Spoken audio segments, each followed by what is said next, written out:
बिस्मिल्लाहिर्रहमानिर्रहीम। अस्सलाम वालेकुम viewers, welcome to my channel.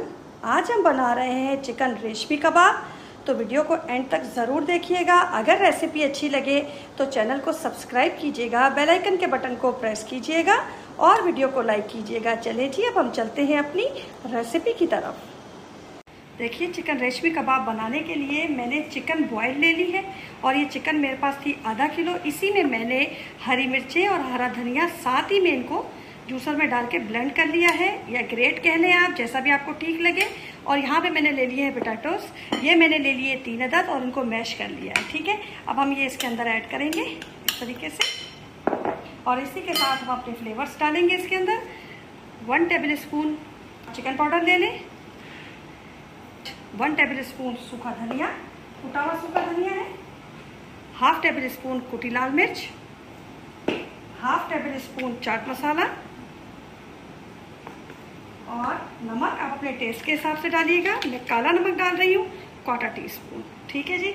अब इसके बाद हम इसके अंदर ऐड करेंगे चावलों का आटा, और वो कुछ इस तरह होगा कि 2 टेबल स्पून मैं इसके अंदर ऐड कर रही हूँ। और अब करेंगे हम इसकी बाइंडिंग, मिक्स करेंगे अच्छे तरीके से इसको। ये देखिए, हमने इसको मिक्स कर लिया।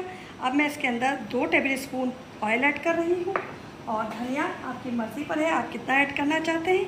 हम फिर इसको अच्छी तरह से मिक्स करेंगे। ये देखिए, अब सबसे पहले हम बैटर लेंगे। जितना बैटर आपको नीड हो आप उस हिसाब से बनाइएगा, और ये आपके हाथों को बिल्कुल नहीं लगेगा। ये आपके ऊपर है कि आप इसको पतला बनाना चाहते हैं या मोटा, लेकिन मैं इसको थोड़ा सा पतला बनाऊँगी। ये बड़ा अच्छा लगता है लुक वाइज अगर ये थोड़ा सा पतला हो तो। ये देखिए, अगर आपको ज़्यादा लगे बैटर तो आप कम कर सकते हैं, और शेप तो आपकी मर्ज़ी पर भी है, आप कोई भी शेप दे दें। ये देखिए, बन गया बिल्कुल इस तरीके से। और भी हम इसको थिन कर सकते हैं अगर इसको लंबा करेंगे थोड़ा सा। ये देखिए, इस तरीके से आपने अपना बर्तन जो है ग्रीस कर लेना है, और उसके बाद इसको बनाना है ताकि वो नीचे लगे ना आपका बैटर जहाँ पे आप इसको बना के रखेंगे। ये देखिए बिल्कुल रेडी हो गया ये भी। अब मैं ऐसे सारे बना के ना फिर मैं आपको दिखाती हूँ। ये देखिए, हमारे रेशमी कबाब रेडी हो गए। अब मैंने ले लिए हैं 2 एग, इसमें मैं डालूँगी थोड़ा सा नमक सिर्फ टेस्ट के हिसाब से, और फिर हम इसको फेंटेंगे अच्छी तरीके से, मिक्स करेंगे। और ये मैंने ले लिए ब्रेड क्रम्स, तो अब मैं इसमें लगाती जाऊँगी और इसको फ्राई करेंगे। ऑयल मैंने गर्म रख लिया है, मैं सरसों का ऑयल यूज़ कर रही हूँ, आप कोई भी यूज़ कर सकते हैं। देखिए, यहाँ से लेंगे हम अपना कबाब, और ये इस तरीके से, और इसको करेंगे मिक्स अच्छे तरीके से। ये देखिए, और यहाँ से इसको उठाएंगे और डालेंगे ब्रेड क्रम्स में, और फिर इसको करेंगे अच्छे तरीके से मिक्स। इसके ऊपर कोटिंग करेंगे अच्छे तरीके से। ये देखिए, कोट करने के बाद ये देखिए, और अब हम इसको करेंगे फ्राई। फिर हम सेकंड लेंगे, इसको डालेंगे एग में,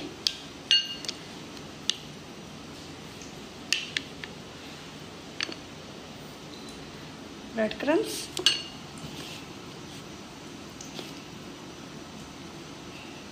कोट अच्छी तरीके से कीजिएगा इसको, और फिर हम डालेंगे इसको। ऑयल का फ्लेम थोड़ा लो रखिएगा क्योंकि बहुत जल्दी कुक हो जाएगा और फिर इस पर क्रिस्प नहीं आएगा, इसलिए ये फ्लेम मैंने थोड़ा सा लो रखा हुआ है। अब मैंने फ्लेम को थोड़ा हाई किया है जब ये एक साइड से कुक हो गए हैं। ये देखिए, माशाल्लाह से कितने अच्छे ये कुक हो रहे हैं। ये देखिए, कलर देखिए इसको कितना प्यारा आ रहा है। बाकी मैंने जिप-लॉक बैग में डाल के सेव कर लिए हैं। मैं तकरीबन इसको, इसके अंदर पोटैटोस हैं, आप इसको 6 से 7 दिन के लिए सेव कर सकते हैं, और आप इसको रख भी सकते हैं। सुबह नाश्ते पे बनाएं, शाम में बनाएं, जैसा आपको अच्छा लगे आप वैसा बनाएं। बस अब ये मैं डिश में निकाल के फिर आपको दिखाती हूँ इसका फाइनल लुक। चलें जी, अब आप बनाइएगा और फिर मुझे कमेंट में ज़रूर बताइएगा कि रेसिपी कैसी लगी। दुआओं में मुझे याद रखिएगा, अपना ख्याल रखिएगा। अल्लाह हाफिज़।